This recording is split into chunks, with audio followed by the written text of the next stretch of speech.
Voice of the Sea, learning from experts across the ocean. Welcome to Voice of the Sea. In this episode, we learn about the pristine environment of Rose Atoll with Monument Manager Frank Pendleton. Frank works with scientists from NOAA to measure the environmental health of Samoa's Rose Atoll. I met Frank in his office at the U.S. Fish and Wildlife Services in Pongo Pongo Bay on Tutuila, the main island of American Samoa. The Samoan Islands are in the heart of Polynesia, with Hawaii, Easter Island, and New Zealand making up the 3 points of the Polynesian Triangle. Rose Atoll is at the base of the island chain, serving as an important wildlife refuge. Frank and I began our discussion of Rose Atoll by looking at underwater maps to better understand its geology. What you can see here is we start at this end. Here's Western Samoa, the big islands and lots of reef right around them. Then we move over here to Tutuila where we are, and you can see it's all kind of connected. And there's the Manua Islands, and it's still, there's a bit of a gap, but still kind of a connection. Then a big gap between there and Rose. And it really tells you about Rose. It's I always call it the oldest bit of Samoa on the youngest end of the island chain. And it's much older than anything else here. The Western Samoan Islands are older than American Samoa. That's why our islands are steeper, and theirs are flatter. And so you get younger to Manua, and then you jump down to Rose, and you get the oldest by far, which is really neat. And you can tell it was created by what they call a different hotspot. So all these islands are created by volcanoes, which are created by lava shooting up, out from the bottom of the ocean. That's a hotspot. So it makes Rose a very interesting place. And it seems like it's part of the geology of Samoa, but it's kind of its own little beast. All it's got is it's about 1.5 miles across. So 1.5 miles each way. So we've got just about a square mile of lagoon on the inside, a reef on the outside, and 2 tiny little islands. The biggest one, where most of the turtles are and most of the birds are, is just 15 acres. And that's got trees on it, and it doesn't have rats. And the smaller one is about 7 acres. And what's pretty cool about these islands here is the big one is what they call a pinned island. It's up on top of some raised coral. It's pretty stable. The other one is a pretty mobile island. It gets reshaped all the time. We've got air photos of it from 2001, and it's a completely different shape as air photos from 2011, because there was a hurricane between then. So the one will really change, the other one stays pretty stable. They change quite a bit in shape, but size has stayed the same. That's really interesting. Yeah, pretty cool. And how deep is it in the middle of the lagoon there? The deepest spot, 98 feet, which is pretty universal at atolls. They're all pretty shallow. 200 feet would be a very deep atoll. And then what about the surrounding water? Does it drop off quite quickly? It drops off in a hurry. It pretty much goes just about a 45-degree angle and goes and goes and goes down to about 2 miles. Oh, wow. So you quickly, as you done a little diving out near there, and as you start swimming out to get picked up by the boat, the ground just disappears. A little spooky. It's the Rose Atoll Wildlife Refuge and National Marine Monument, is that right? Right. We've got 2 places right there at the same place. There's right up tight around the atoll is Rose Atoll National Wildlife Refuge, and out 50 nautical miles from there is Rose Atoll Marine National Monument. Can you explain the difference between the refuge and the monument? Yeah, so the refuge was started in 1973, and that's a national wildlife refuge. It ends just right at the low water mark there, right around the refuge. And it was set aside for the protection of wildlife. In that place, specifically, we've got turtles that nest there, and a lot of seabirds that also nest there. There's corals and there's fish and whatnot that are all protected as well, and giant clams. So it was specifically set aside for the wildlife interests. Now the Marine National Monument, those are new. They were set aside by President Bush.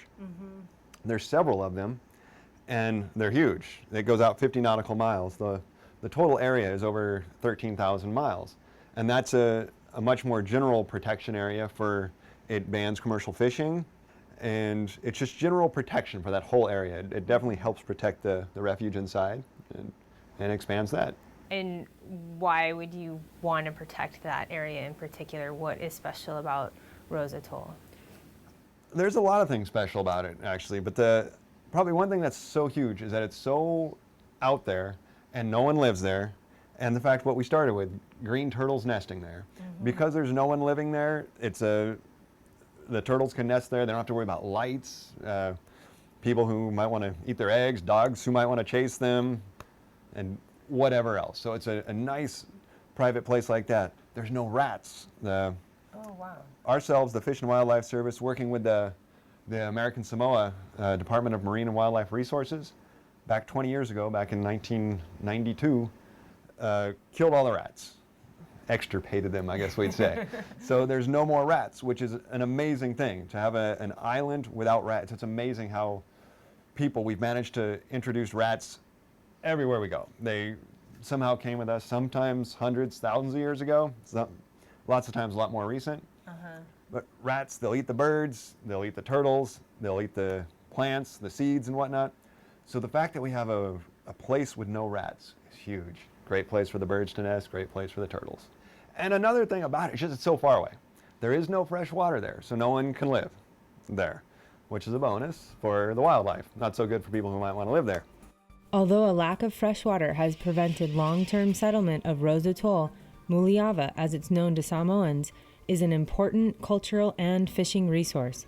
The Heritage to Preserve documentary shares the story of Muliava.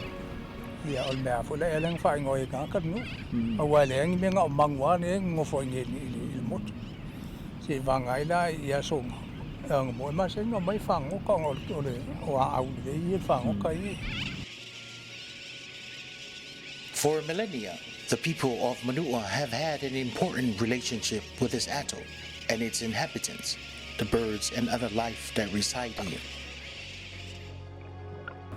Ole wa na fe wa ye mo no i le ma ma ole te tu no fo na mo no hi ne ole mo tu ai ole mo tu o lo ye special matou no e fa pea o te ngā lue i te tono o matou no ai o te ea e whai ala ma abe i eilo siusi o matai o na o mea tau tino e tau na pui pui ai tangatani o manu.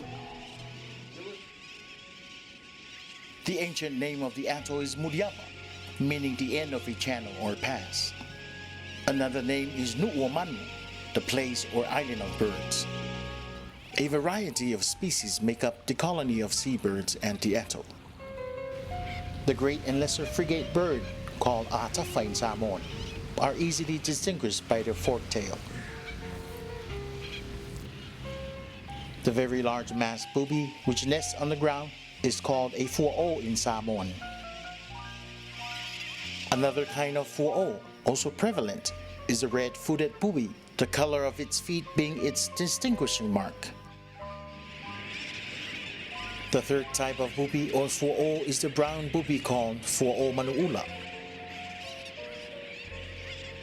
The prevailing bird species on one side of the island are the sooty terns, which nest on the coral rubble on the ground,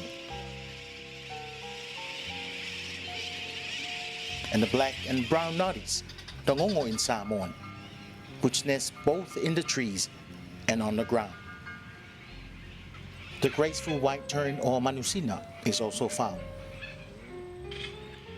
as well as the red-tailed tropic bird or tavaitoto, nesting near the roots of trees in the interior of the island, its long red-tailed feathers being its special feature. All these various seabirds are dependent on the sea for their food. 1, 2, 3, 4, 5, 6, 7, 8, 9, 10, 11, 12. The close human presence appeared to make the bird nervous, though it did not fly away.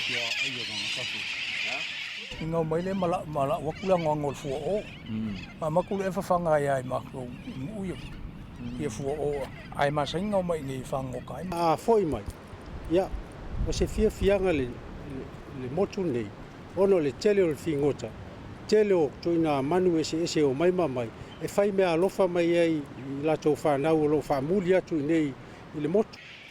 Following the successful eradication of introduced rats in 1992, by the U.S. Fish and Wildlife Service and American Samoa's Department of Marine and Wildlife Resources. Bird chicks born here are no longer eaten by these predators. The next management goal is to eradicate the ants, which not only harm the birds, but also support the scale insects that are damaging the Pisonia trees, a species that is declining worldwide and which once dominated Rose Island. The atoll is an important nesting site of green turtles. These depressions in the sand are the evidence of past nests. The adult female turtle comes ashore and lays about 100 eggs. In about 60 days, the babies hatch and make their way to the shore. Most are eaten by predators before they reach the open ocean.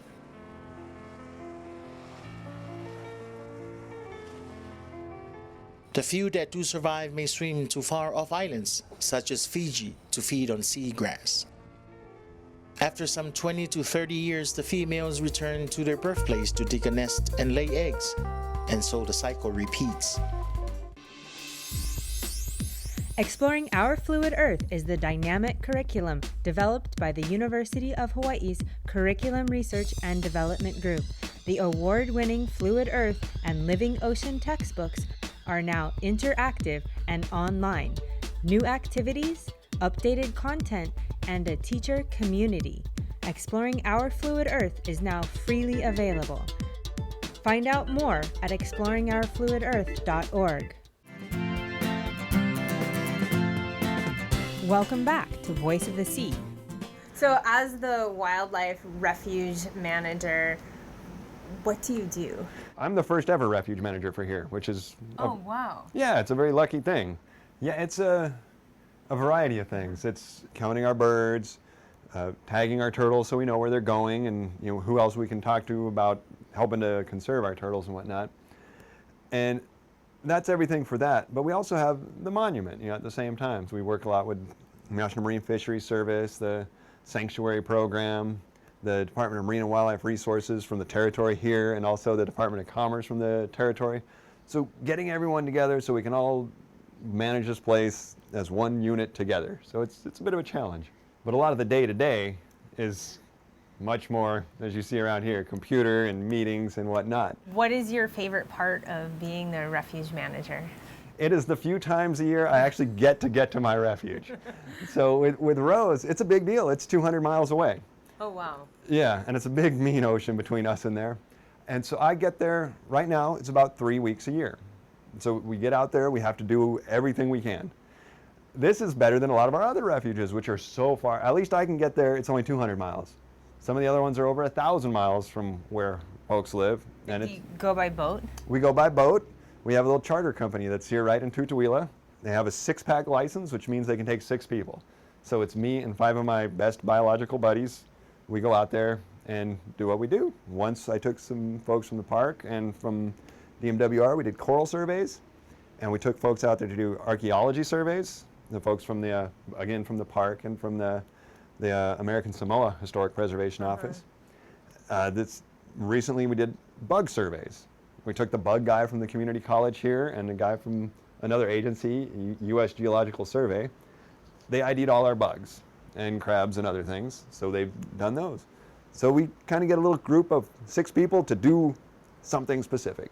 And that might have something to do with what I see behind you, which looks like you're heading on a giant camping trip. Yes, we are heading on a giant camping trip. Every time we go, it's a giant camping trip. So when we go, there's no place to stay there, 15-acre little island. We've got our tents. We've upgraded. We now have sleeping pads, so we're doing all right. We've got our stove. Now, my brand new hat that we'll be going around, and I'll show you stuff of that. Here's our camera. And down here, we got to have oxygen because we dive. Our first aid kit, can't go without that. In case you're counting corals. Quadrat. Yes, you got to have your quadrat. You never know what you need. Your Ziploc bags, food. You got to eat while you're out there. Yeah, this is a monument that is placed in by usually by the USGS, but other folks, NOAA, will put them out and whatnot. And you put it in the ground. In this case, that's why we got the drill. We had to drill a big hole deep down into the rock, pounded a stake in there, put this on top, put a $20,000 GPS unit on top of it for 5 days, for 6 hours each day, to find out exactly where is this point within a matter of centimeters. Shortly after that, we had a company come and fly over with airplanes and take what they call LiDAR data. So they fly over in their airplane and they have a laser that goes brrrr, and that laser gets very precise elevations, very precise, like in the case of 10 centimeters plus or minus, and it's in very small areas. So a big worry we have out there is climate change and sea level rise and how it may affect our islands. So we need to know our elevations very precisely. All of that data tells them exactly how far are they from the airplane. But then they can compare it to this, and now all their data can be real, and we can compare it to sea level and see how different scenarios of sea level rise might affect our island. So it's a tiny little monument disc that we'll put out there, but it's huge as far as helping us know what might be going on at Rose Atoll. And it's made out of copper? Yes, I believe so. See, and I brought the specialist guy who does this and nothing but this. I said, you know how to do this, you come with me. And he came out and sorted us all out, a guy from the Department of Commerce here. So a lot of your job as the manager seems to be collecting these special people that are trained in a particular area and bringing them together to do their work at Rose Atoll. Exactly. I tend to be the bird guy and the plant guy. When it comes to corals, when it comes to precise GPS things, I bring in someone who knows better than me. When it comes to bugs, we bring in someone who knows better. So that's exactly it. And what do you do with that information that you collect? Well, it's for multiple purposes. One is to track the populations. That's a key thing. How are our populations doing? So we know if there's anything we can do to help them. So our biggest thing is tracking populations so we can see changes. By tracking, you mean looking at the population size, how many there are? Exactly. How many shorebirds are there? How many specific, some of the birds we have out there specifically, some beautiful ones are red-tailed tropic birds. Not a lot out there, maybe. Yeah, they're beautiful. Yeah, and we've got like 20 or 30 pairs out there, so not a ton.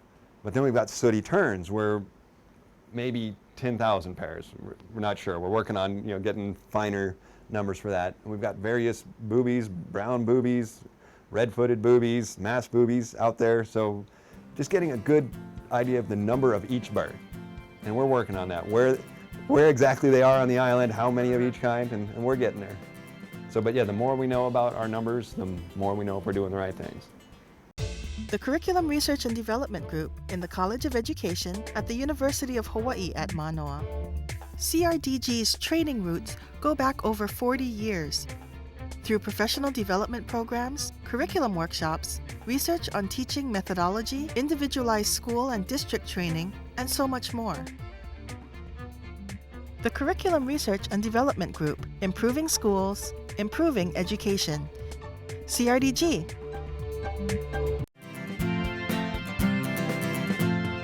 Welcome back to Voice of the Sea. A lot of what I do is bring in folks who are specialists in other things. And this is kind of a neat thing. That is, oh wow. I mentioned I work with the folks from NOAA, National Marine Fisheries Service. And this is from their Coral Reef Ecosystem Division. This is called an EAR. Stands for Ecological Acoustic Recorder. So we have 2 of these out at Rose Atoll. And we put them underwater and lock it in there. So we've got a mount that's down 50 feet deep, one in the channel that goes in and out of Rose, and one on the outside.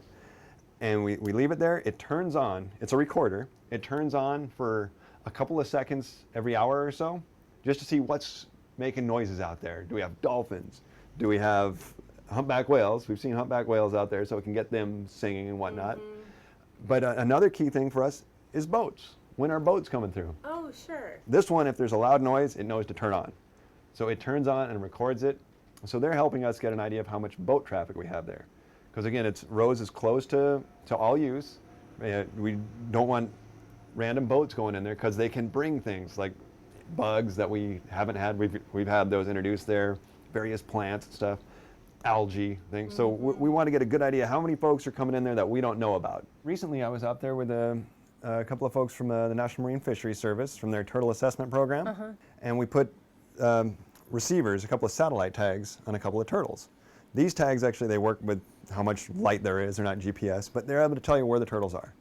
And these turtles, we got them back in September, and they left Rose Atoll there, and you can see they both went over to Western Samoa, to the island of Apolu. And it's very interesting, because the last time people tagged turtles was in the early 90s, 1993. And they tagged 7 turtles back then. 6 went to Fiji. 1 went completely the opposite direction and went to Tahiti. None went to Western Samoa, our closest, kind of neighbors there. So this is exciting. This is very new information about where our turtles go and who we might be talking to cooperate to make sure they're protected. But our turtles have names. These 2 are Ava and Hope, named after our daughters. But from here on out, we only got 2 turtles that first time. We're hoping to get more next time.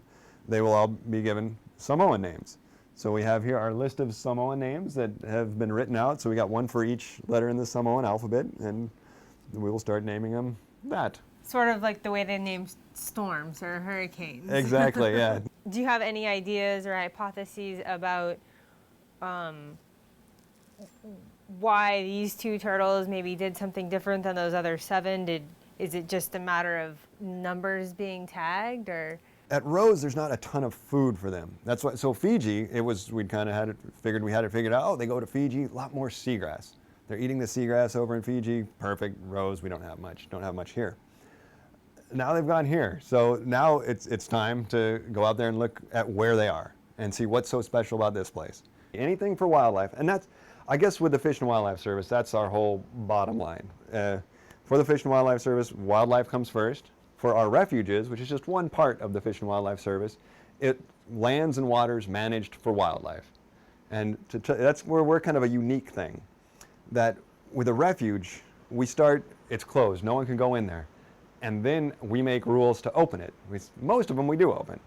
Rose Atoll we haven't opened because it's so sensitive with the nesting seabirds, the nesting turtles. We've left it closed for that reason. But most of them we open them, people can go visit and go look at wildlife, take pictures, go fishing, things like that. Rose, we've left it closed. Thanks for watching Voice of the Sea.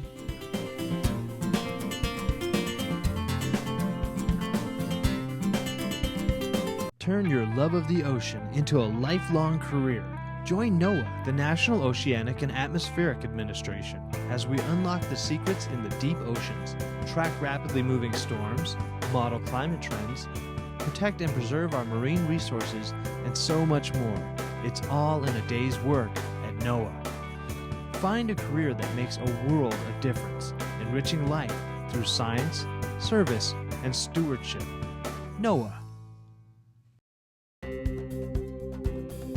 The University of Hawaii Sea Grant College Program, helping coastal communities of Hawaii and the Pacific through research, education, and outreach. Serving the community, from elementary to graduate students. Hawaii Sea Grant. Healthy oceans are critical to our cultural, economic, and environmental sustainability in Hawaii. The ocean serves as a source of water, food, medicine, jobs, transportation, recreation, and energy. It controls climate and weather. Kosi Island Earth aims to share this ocean awareness by partnering with local scientists and educators to engage communities and schools in active science learning for an ocean-literate population. Kosi Island Earth is working to establish new avenues for connecting research scientists with educators and communities. Kosi Island Earth is enhancing the science and ocean literacy of our island residents and visitors. Kosi Island Earth is connecting scientific research, traditional knowledge, and ocean policy. Kosi Island Earth, bringing together university, government, research, and community partners to improve science education and ocean stewardship in Hawaii.